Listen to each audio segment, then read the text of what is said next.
జీవితంలో అనుకున్నది ఒక్కటి జరిగింది ఒక్కటి అయినప్పుడు మనం డిప్రెషన్లోకి వెళ్ళిపోతాం. ఏం చెయ్యాలో తోచని స్థితి. అలాంటి ఒక నిరాశలో తోడు ఎవరూ లేని ఒంటరితనంలో ఉన్న ఒక వ్యక్తిని దేవుడు ఎలా పట్టుకున్నాడో, ఆయన పిలుపు ఒక మనిషి డెస్టినీని ఎలా మార్చేసిందో ఈరోజు మనం తెలుసుకుందాం.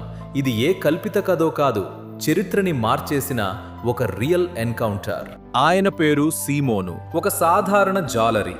చేపలు పట్టడం ఆయన వృత్తి మాత్రమే కాదు, జీవితాధారం. ఒక రాత్రి ఆయన తన తోడు ఉన్న వాళ్లతో కలిసి సముద్రంలోకి వెళ్లారు. రాత్రంతా కష్టపడ్డారు, వలలు వేశారు, లాగారు, కానీ ఒక్క చేప కూడా దొరకలేదు.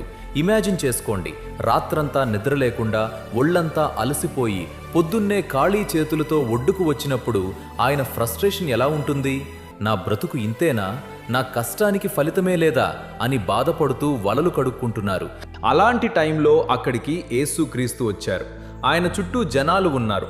సీమోను దగ్గరికి వచ్చి, నీ పడవను కొంచెం ఒడ్డుకు దూరంగా తోయ్ అని అడిగి అందులో కూర్చుని జనాలకు బోధించారు.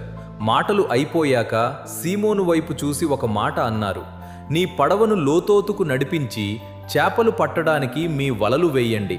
ఇక్కడ ఆలోచించండి, సీమోను ప్రొఫెషనల్ జాలరీ.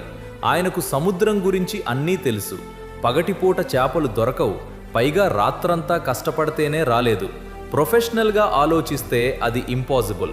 సీమోను చెప్పొచ్చు, అయ్యా నువ్వు బోధించుకో, చేపలు పట్టడం నాకు తెలుసు అని. కానీ సీమోను ఏమన్నాడో తెలుసా? ఏలినవాడా, రాత్రంతా మేము ప్రయాసపడ్డాము గాని మాకు ఏమీయూ దొరకలేదు. అయినను నీ మాట చొప్పున వలలు వేశారు. అంతే, ఒక్క క్షణంలో ఊహకందని అద్భుతం జరిగింది. వలల నిండా చేపలు పడ్డాయి. వలలు చిరిగిపోయేంత బరువు. పక్క పడవ వాళ్ళని పిలవాల్సి వచ్చింది. 2 పడవలు మునిగిపోయేంత చేపలు దొరికాయి. కానీ ఇక్కడే రియల్ ట్విస్ట్ ఉంది. ఆర్డినరీగా అయితే ఒకడు, అబ్బా ఎంత లాభం వచ్చింది, నేను రిచ్ అయిపోయా అని సంతోషపడతాడు. కానీ సీమోనుకు అర్థమైంది, తన ముందు ఉన్నది సాధారణ మనిషి కాదు, సాక్షాత్తు దేవుడు అని.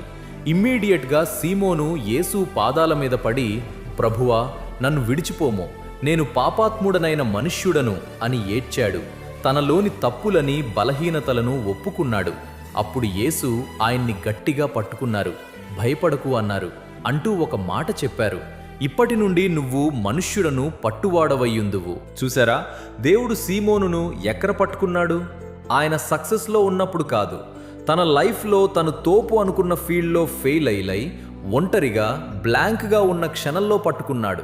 చేపలు పట్టే సీమోనును లోకాన్ని నడిపించే పీటర్గా మార్చాడు. మీ జీవితంలో కూడా అంతే. నాకు అంతా అయిపోయింది, నా కష్టానికి విలువ లేదు అని నువ్వు నిరాశలో ఉంటే, కరెక్ట్గా అదే టైంలో దేవుడు నిన్ను పట్టుకోవడానికి రెడీగా ఉన్నారని గుర్తుంచుకో. జస్ట్ ఆయన మాట మీద నమ్మకం ఉంచు. ఈ వీడియో మీకు కొంచెమైనా హోప్ ఇస్తే తప్పకుండా లైక్ చేయండి, సబ్స్క్రైబ్ చేసుకుని సపోర్ట్ చేయండి. నెక్స్ట్ వీడియోలో మరొక రియల్ ఇన్సిడెంట్తో కలుద్దాం. Thank you.